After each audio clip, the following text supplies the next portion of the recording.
नमस्ते सबैजनालाई म कान्छी छोरी हजुरहरूको सामु आइसक्यो। यो चाहिँ हाम्रो खसीको मासु अनि खसीको मासुमा चाहिँ हामीले कसरी पकाउँछौँ भनेर चाहिँ हजुरहरूलाई रेसिपी सेयर गर्दैछौँ।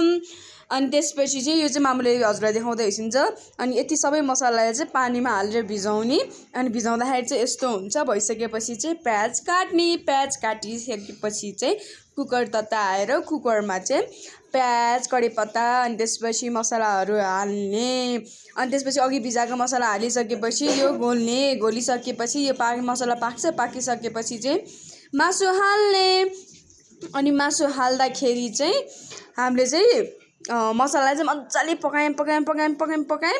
मसला पाक्दाखेरि चाहिँ मसला तेल छुटिसकेपछि बल्ल मासु हाल्ने। मासु हालिसकेपछि मासुलाई फ्राई गर्ने। मासुलाई फ्राई गरिसकेपछि चाहिँ कुकरमा सिटी लाउने। धेरै सिटी लगायो भने फ्यात्त हुन्छ।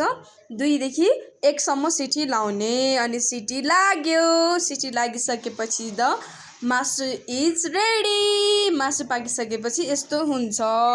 मासु पाकेपछि यस्तो हुन्छ। अनि यो चाहिँ बाफले गर्दा चाहिँ अलिकति राम्रो देखिएन। द मासु इज रेडी। हजुरहरूलाई मन परेमा लाइक, सेयर, सब्सक्राइब, कमेन्ट गरिदिनु होला। धन्यवाद।